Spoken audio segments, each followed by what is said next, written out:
Hello,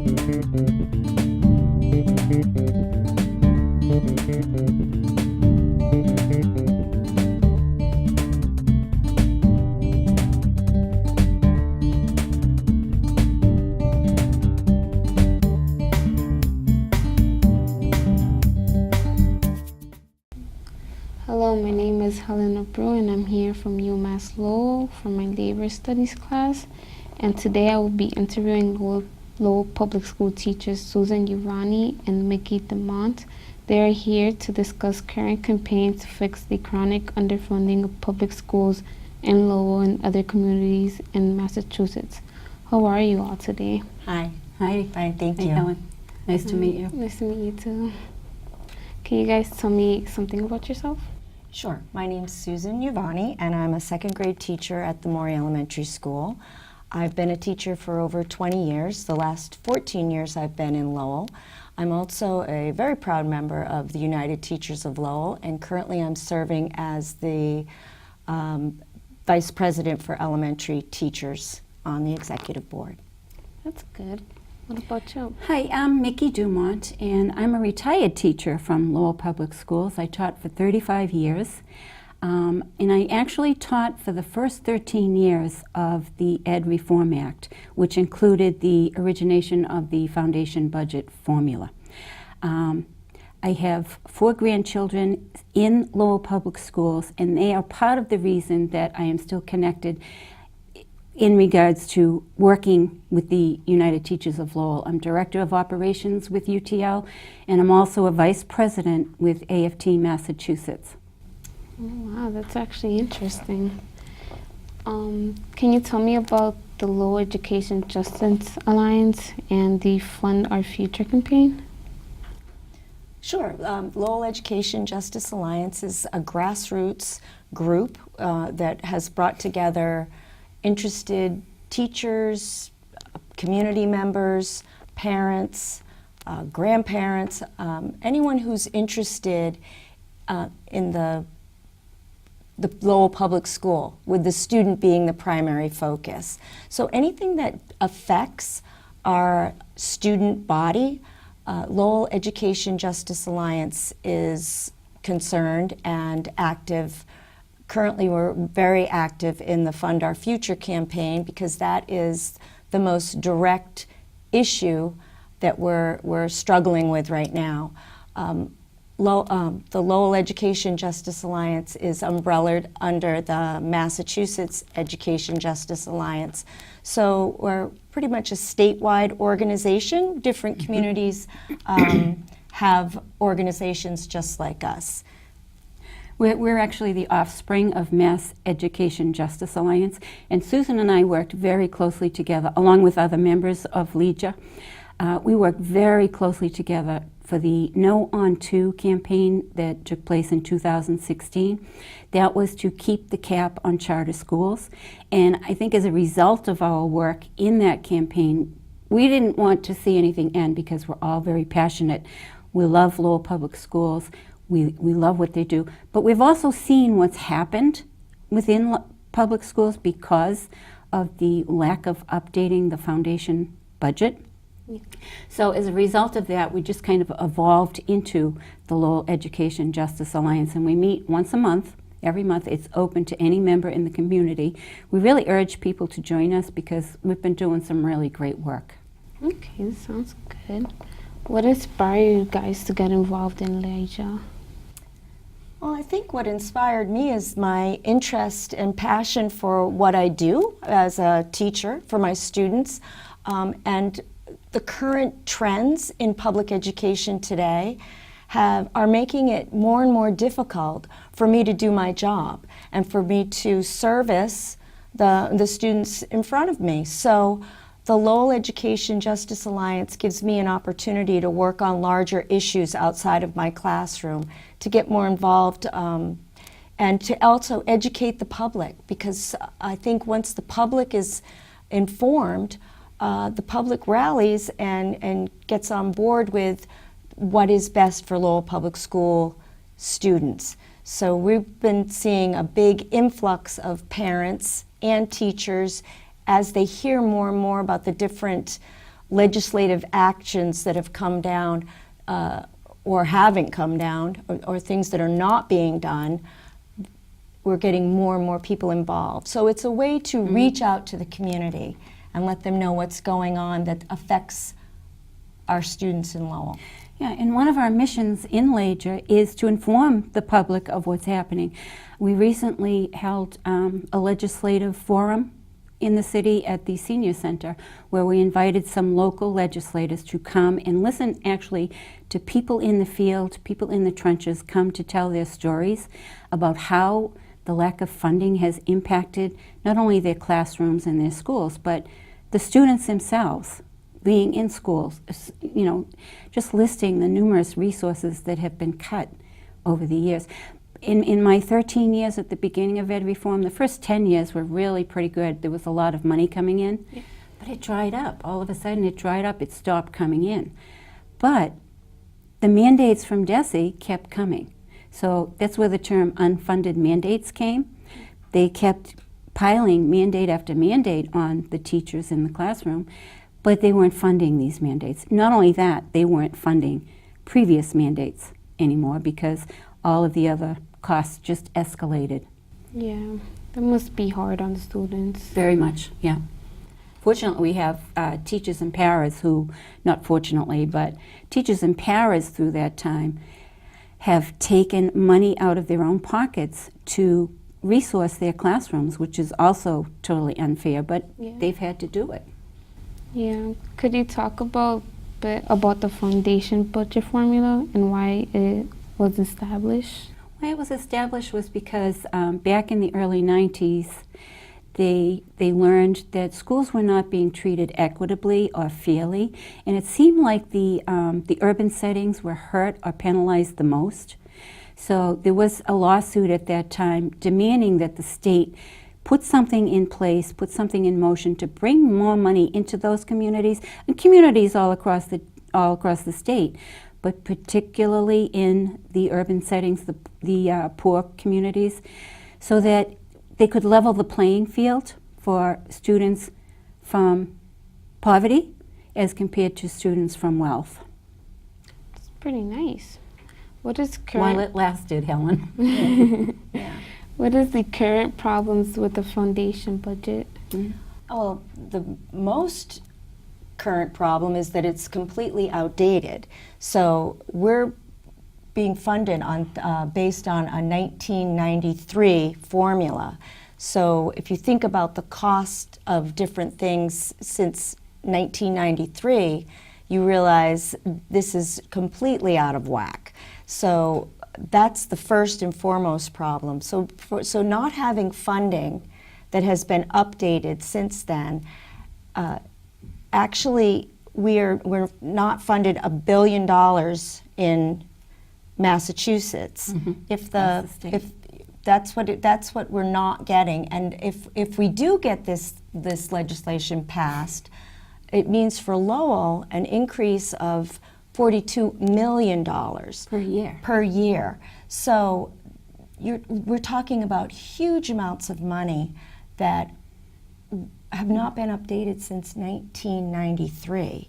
So we really need to get this foundation budget passed, and quickly. And one of the most costly expenses has been the health care for employees.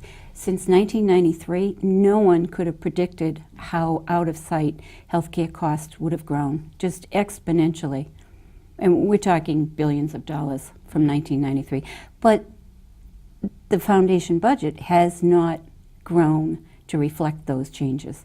There was the healthcare, the cost of special ed students. Right, that's the foundation budget from 1993 has a formula that, based on what they expected SPED student population to increase, which has been completely, underestimated. The same thing with our ELL population.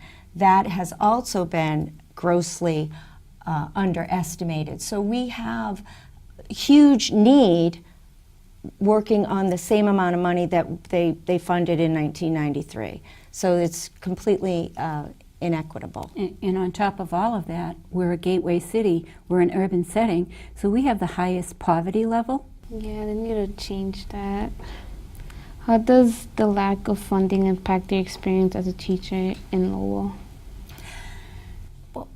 Your current, I know before I retired, at my school, in elementary school, in the first 13 years, during those 13 years, we lost 7 full-time teachers who actually serviced every class in the building, but they were cut. We lost our certified full-time library media specialist, we lost a full-time nurse, and we lost multiple paraprofessionals. That was up until 2006. Now, Susan's been here beyond that, so she's seen even greater losses. Right. So as everyone knows, we're in a time and a place where high-stakes testing is everything, and STEM curriculum is the latest and greatest for to prepare students to be part of the global economy. Yet we've lost our science teachers at the elementary level. We have no science teachers. We have no technology teachers. We have rooms that are just closed, technology rooms that are closed, no teacher in there. We have no library. Our librarians are gone. Our library aides are gone. We have, can you imagine an elementary school with a library that's not functioning? It just is horrible. And I don't think people understand the severity of the issues.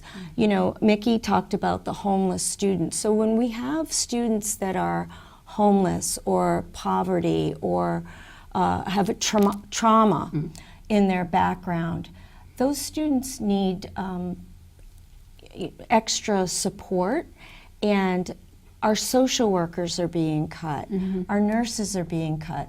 So those students are not given opportunities to be connected to the correct agencies. So we're just constantly playing catch up, trying to, you know, spin all the plates, but we're not being funded. So we're constantly trying to catch up to what we need for our students. Yeah. How would more resources benefit you and the students you work with? Well, more resources. First of all, we have this large population of SPED students, ELL students, that the foundation budget, when it was established in 1993, didn't take into account the correct growth. So we're working on data that is not accurate. So more teachers, more SPED teachers, more ELS teachers. So right now we have SPED teachers with caseloads that are so huge that means they're not being able to, they do the best they can, but they can't reach every student all the time in every situation because their caseloads are huge. The same thing with ELS teachers. So that we all work together in the public school system, ELS teachers, SPED teachers, paras, the classroom teacher, speech and language, the nurse, and you know, we're all working together to support the students. So if we're not all able to do the best we can for our students, who loses? The student. Yeah. I'm not okay with that, Helen. I'm not okay with it. Yeah, and a big part is the wraparound services that a lot of these kids need, and it's just not available to them. What is the Education Promise Act, and why do you support this legislation? The Promise Act is the result of many years of state legislators, parents, teachers, administrators, etc., trying to get some attention to address the foundation budget formula and to update it to better reflect the needs of communities. It failed at the 11th hour in the last legislative session. I think just before midnight they took it off the table. It wasn't the Promise Act at that time, but it had the same items in it. It was addressing the Foundation Budget Review Commission recommendations to, you know, look at all of the costs and how they've escalated over the years and address paying for those costs, because those costs were not paid for. The money to pay for them had to come from other areas in the budget. And that's where we lost teachers, paras, programs, books, etc. So the Promise Act now is the new version of fulfilling the Foundation Budget Review Commission's report to right the wrong that has taken place. It's been 26 years now, and it's time. We're part of our job as Legion members, as teachers, as me as a grandparent, is to alert the public that this is a crisis and we need everybody on deck. We cannot have legislators, and we do have them, we cannot have them saying, we can't do that because there's no money. We elected them to figure out a way to find the money, and none of us is asking for the appropriate amount of money the next day. We know that it's going to take time to pull things together. We understand that, we get that. We just want them to vote that yes, it's time to look at this and it's time to correct it. Included in the Promise Act is the Cherish Act. Right, the Cherish Act. That has to do with college. Yep. So, but we're pushing for University- both because we lose teachers because of the money that's cut from colleges and universities. They've lost, I think, in the last few years, 30% of their budget that they don't get anymore. So we're actually fighting for them as well. We need more teachers. We need teachers of diversity, paras, etc. We need to push for that. We don't see a lot of people clamoring to get into education anymore. We love it. right, we do. We're passionate about it, and you know, of course, we are going to say everybody should become an educator. But right now is a very tough time to be in public education. It is. It's not the students. It's the way, the forces outside of what we see with the children in front of us. So we really need to correct it, and we really, as Mickie has said, we need all hands on deck. This cannot go on. It's been 26 years. 26 years. It's just, it's. And that Foundation Budget Review Commission was supposed to take place a year after the foundation budget was formulated in 1993. It never took place till 22 years later.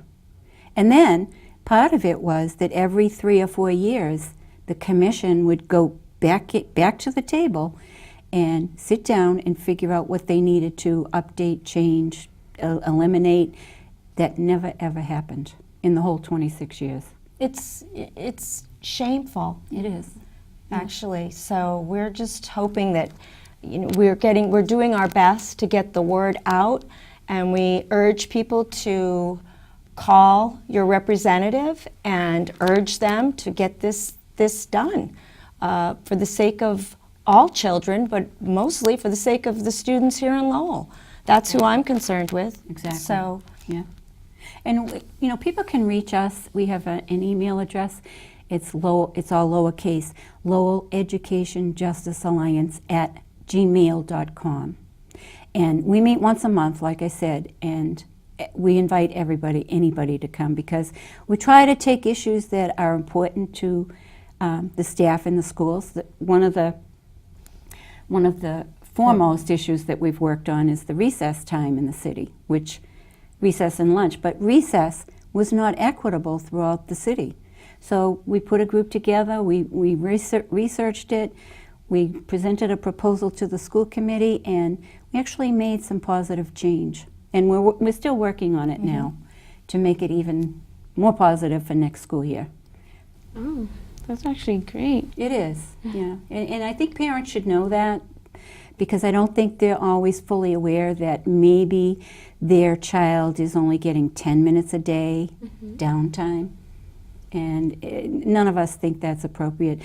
For adults, never mind for kids. Yeah. Kids need to be moving. Yeah, they need a bit of free time. They do. Yeah. the really great part about being a member of the Lowell Education Justice Alliance is it allows teachers and parents and all community stakeholders to come together and work on issues together. So we're all on the same team, so to speak, and we're all working on the same issues that are important to everyone, everybody who has a student in Lowell Public Schools. So it's a great way for parents and teachers to work together and to build that bridge that benefits the students.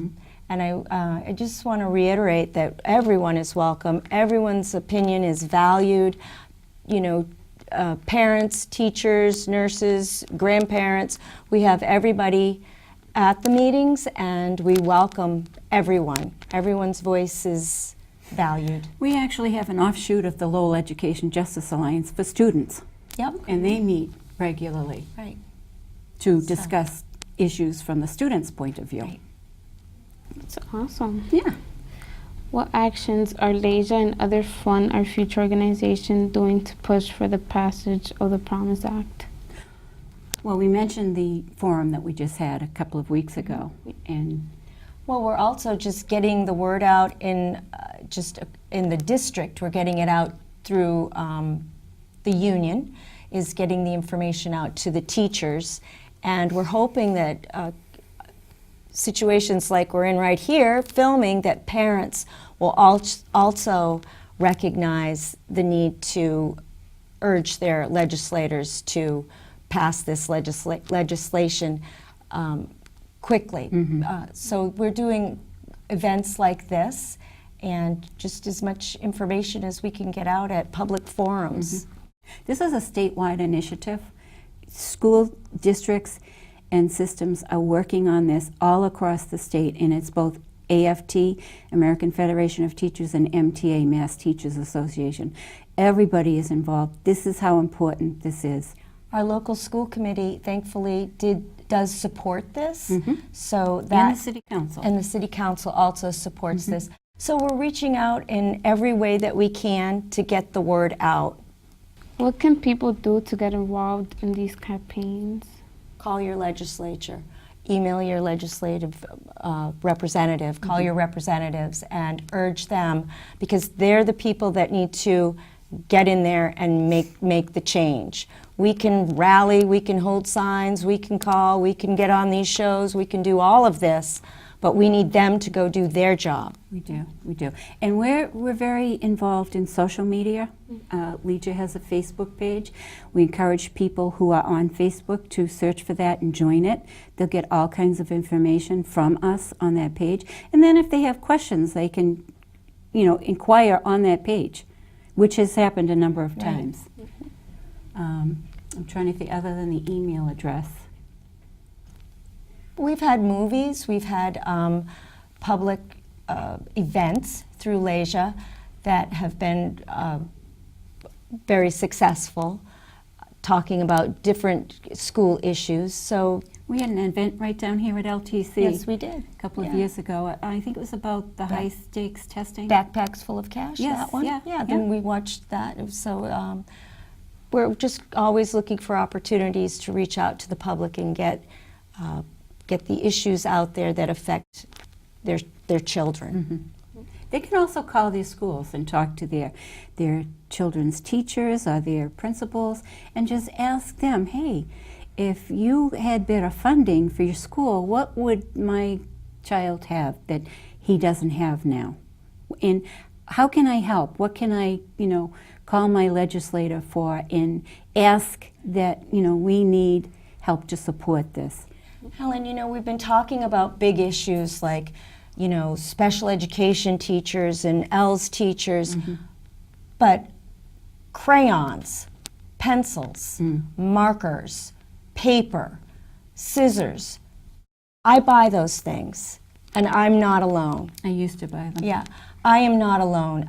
Not at all. Yeah, we just are spending so much money out of our pockets, books, curriculum materials. So I don't think people realize the severity of this funding crisis, because it's not just, wow, we need more social workers. And yes, we do. We need all of those big things. We do. But it's also right down to the nitty-gritty parts of teaching. And those things are coming out of my pocket. When I say my, I mean teacher pockets, which is really not okay.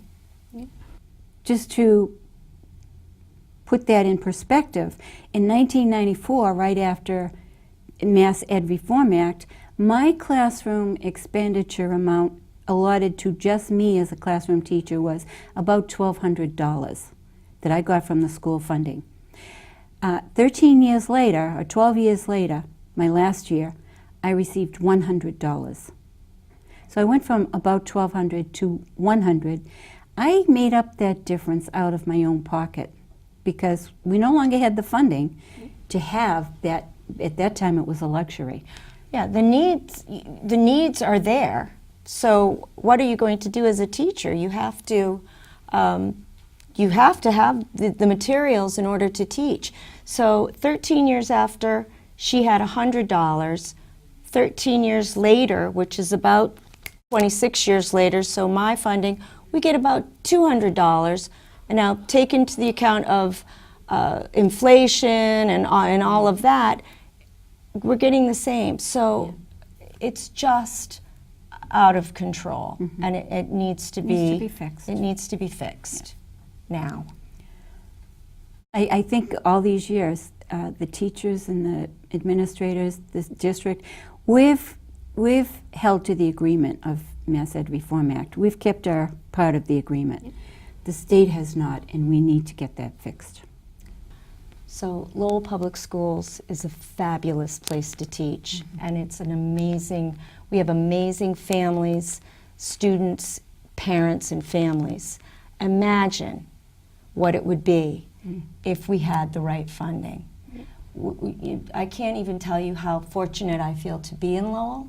I love my job, as do every teacher that I meet that's committed 100% to what they do. But just imagine how much greater we could be if we had the correct funding. Yeah. Is there anything that we haven't covered yet that you would like to add? Well, I think the funding is like the main issue right now, but it's not the only issue. And I think moving forward, we hope to get this passed before the end of this budget season for districts, because they need the money now. They don't need it, after the summer or next year. Or maybe 26 years from now. But there are other topics that seriously need attention, and it's all part of the Reform Act. We're being held accountable for things that we're not being supported on, and not only us, but the students. So there's a lot of things that have to be addressed, and one way to do it is to build our Leisure group and get more people involved. Parents, teachers, students, community members. Thank you for this opportunity. Yeah, thank you for coming out tonight. Thank you, Helen. Okay. Thank you for watching.